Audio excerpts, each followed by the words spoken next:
Well, hi there. I'm Sandy Allnock here for Ellen Hudson with some pencil tips for Copic Colorists.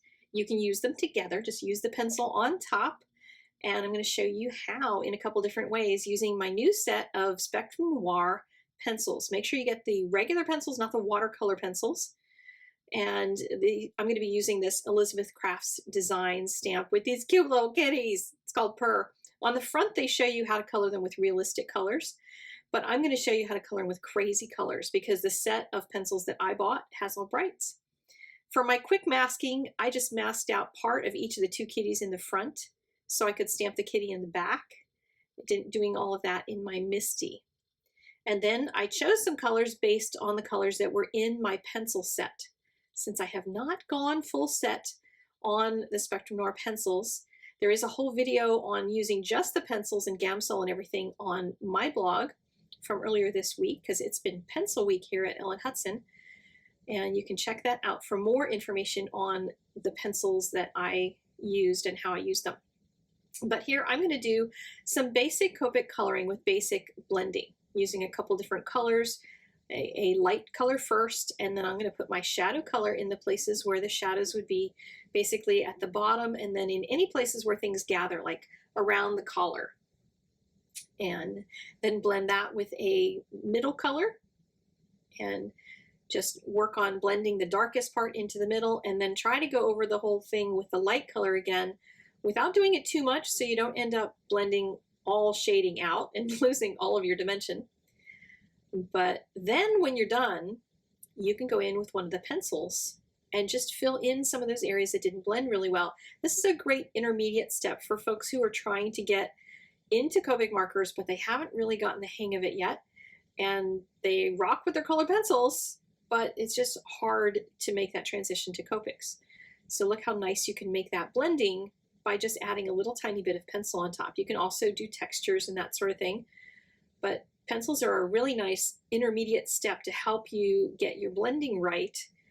And even for us pros, like when I mess something up, there have been times when I had to pull out pencils to fix something. It's perfectly acceptable to do that. You could even call it mixed media. Just between you and me, just call it mixed media. Don't let anybody know, okay? And I'm just using 3 colors for each one of my blends here. You can even get away with using 2, because with your pencils, you can go in and add a bunch of different colors. You can change the tone of something by doing some other color on top of it. The one thing about these Spectrum Noir pencils is the pencil body itself is all colored the same color. So if you see me constantly pulling out what you think is a red pencil, it's not a red pencil, just so you know. Now on something like this kitty, the pencils are going to come in extra handy, because look at those little tiny stripes and things on the kitty. I can't really get in there very well with a Copic marker. Lots of folks have trouble with getting a tiny flick going.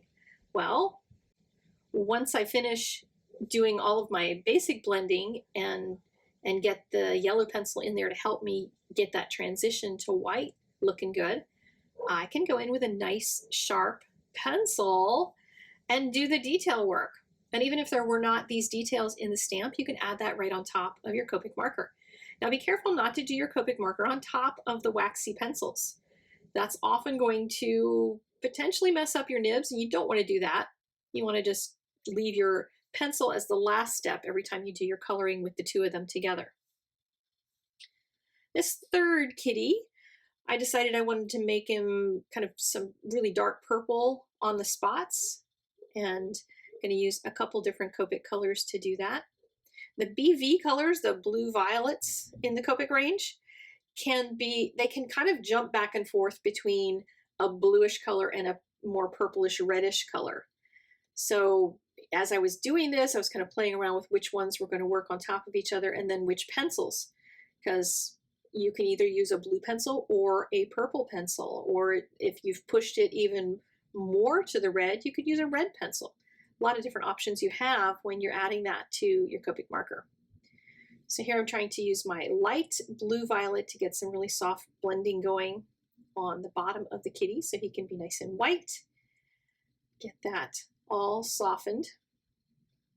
And then go in with my pencils. And I'm kind of playing around with the purple here, and it wasn't really doing all that much for me. It was making it more purple, because it was giving it a little more purple of a color than what I had going on. But I had to go back in then with another bluish color because I just wanted some depth, and the color that I had chosen wasn't so dark.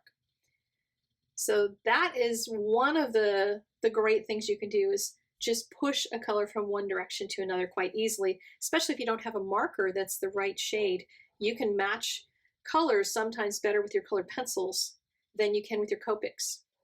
So I've added a little bit of ground underneath each one of my little kitties and popped it onto a card base with some dimensional adhesive.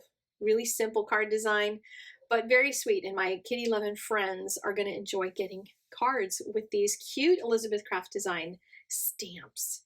All right, I hope you enjoyed today's video. Please go visit the blog if you'd like to pin any of these pictures, and I will see you another time here at Ellen Hudson. Thanks. Bye-bye.